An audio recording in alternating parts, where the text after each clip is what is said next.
ఎలాంటి పరిస్థితి ఉన్నా, లోకము నిన్ను గాయపరిచి ఉండొచ్చు, కానీ దేవుడు నిన్ను నయము పరుస్తున్నాడు. లోకములో నువ్వు తప్పిపోయి ఉండొచ్చు, కానీ దేవుడు నిన్ను కనుగొంటున్నాడు. ఈ లోకము నీకు అనారోగ్యంగా ఉన్నది, నువ్వు బ్రతకలేదు అని చెప్తున్నాడేమో, కానీ దేవుడు నీకు జీవము, దేవుని యొక్క శక్తి, అలాగే దీర్ఘాయుష్యుని ఇవ్వాలనుకుంటున్నాడు. ఈ లోకము నీకు కీడు చేయాలనుకుంటుంది, కానీ దేవుడు సమస్త కీడును నీకు మంచిగా చేయాలనుకుంటున్నాడు. నీ కథ ముగిస్తుంది అనుకున్నావు, కానీ దేవుడు కొత్త అధ్యాయము ప్రారంభించబోతున్నాడు. నీ వేదన నిజమే, కానీ దేవుడి ఉద్దేశము ఇంకా గొప్పగా ఉంది.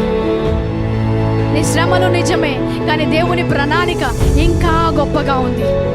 ఇది అంతమని అనుకోవద్దు, కానీ దేవుడు మొదలు పెడుతున్నాడనే విశ్వాసముతో ముందుకు రావాలి. నేను విఫలమయ్యాను అనుకోవద్దు, కానీ దేవుడు నన్ను అన్నిట్లో సఫలపరచబోతున్నాడు అన్న విశ్వాసంతో ముందుకు రావాలి.